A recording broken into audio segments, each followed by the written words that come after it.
Hello Technolovers. MotoGP menjadi ajang balap paling bergengsi di dunia. Olahraga ini sangat memicu adrenalin para pembalap, bahkan risiko yang didapat pun cukup besar. Skill menghandle tunggangan dengan kecepatan maksimal sangat menentukan nasib pembalap. Tak sedikit harus mengalami hal yang mengerikan. Berikut deretan insiden mengerikan yang pernah terjadi di sirkuit MotoGP. Namun sebelum lanjut, subscribe dulu channel ini dan aktifkan lonceng notifikasimu agar kamu terus update informasi menarik lainnya dari teknologi populer.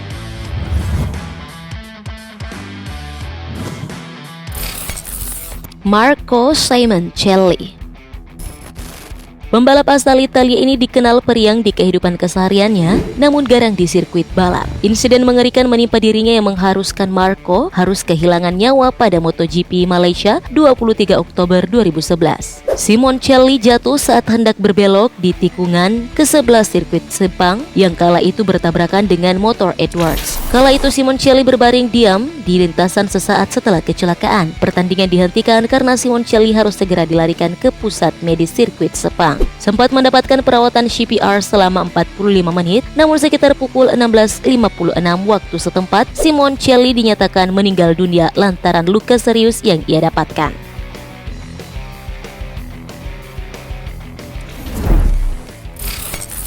Ivan Falazzese. Ivan Falazzese merupakan pembalap motor profesional Venezuela kelahiran Italia. Dirinya pernah menjadi pembalap termuda usia 15 tahun berdiri di podium, berhasil juara ketiga di Grand Prix Venezuela 125cc tahun 1977. Ivan menghembuskan napas terakhir dalam kecelakaan balap Grand Prix Jerman 1989.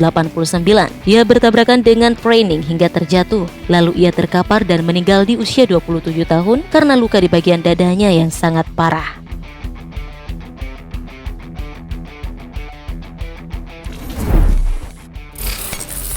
Michel Frecci. Insiden mengerikan selanjutnya datang dari pembalap jalan raya Grand Prix asal Swiss. Pria kelahiran Jenewa ini tutup usia saat berlaga di Grand Prix Prancis 500cc di Le Mans pada tanggal 3 April 1983. Pembalap yang berhasil finish di posisi kelima dalam kejuaraan dunia 350cc 1979 ini wafat di usia 30 tahun.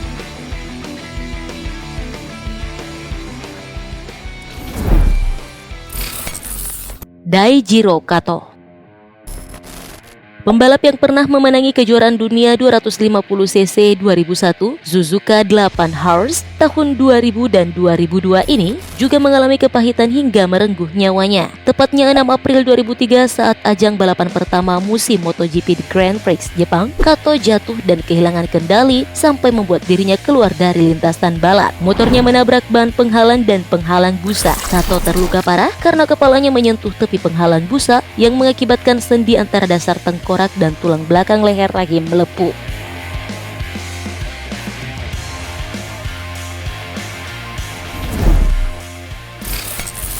Shoya Tomizawa.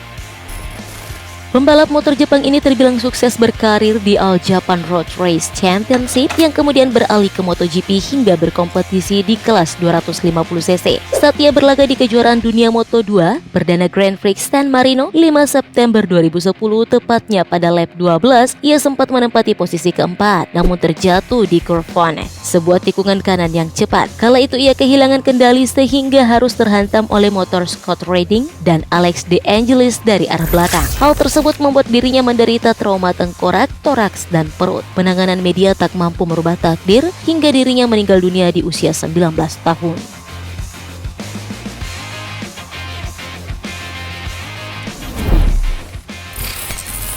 Luis Salom. Kemudian ada pembalap motor Grand Prix Spanyol Luis James Salom yang meninggal dunia usai mengalami kecelakaan di sirkuit de Catalunya pada 3 Juni 2016. Pria kelahiran 1991 tersebut meninggal dunia setelah menabrak tembok dalam kecepatan tinggi. Motornya malah menabrak pagar pembatas hingga Salom yang sudah lepas dari motor terseret ke bawah motor yang menabraknya. Sempat dilarikan ke rumah sakit umum de Catalunya, namun nyawanya tidak terselamatkan akibat luka yang diderita.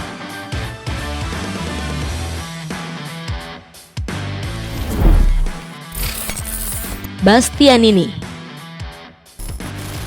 Satu lagi insiden menyedihkan yang belum lama ini terjadi di ajang balap Moto2 yang diselenggarakan di sirkuit Red Bull Ring Austria 16 Agustus 2020. Insiden tersebut melibatkan 4 orang pembalap yang saling adu kecepatan dan salah satunya merupakan pembalap dari Indonesia, Andi Gilang dari tim Idemitsu Honda tim Asia. Enel Bastianini mengalami high side karena gagal mengendalikan motornya di tikungan pertama. 3 pembalap terpaksa menghantam motor Bastianini karena sedang melaju kencang. Andi Gilang bersama 2 orang pembalap lainnya, Hafiz Syahrin dan Edgar Pons, harus ikut mengalami kecelakaan. Keempat pembalap ini tak bisa melanjutkan sisa balapan yang menyisakan 13 putaran.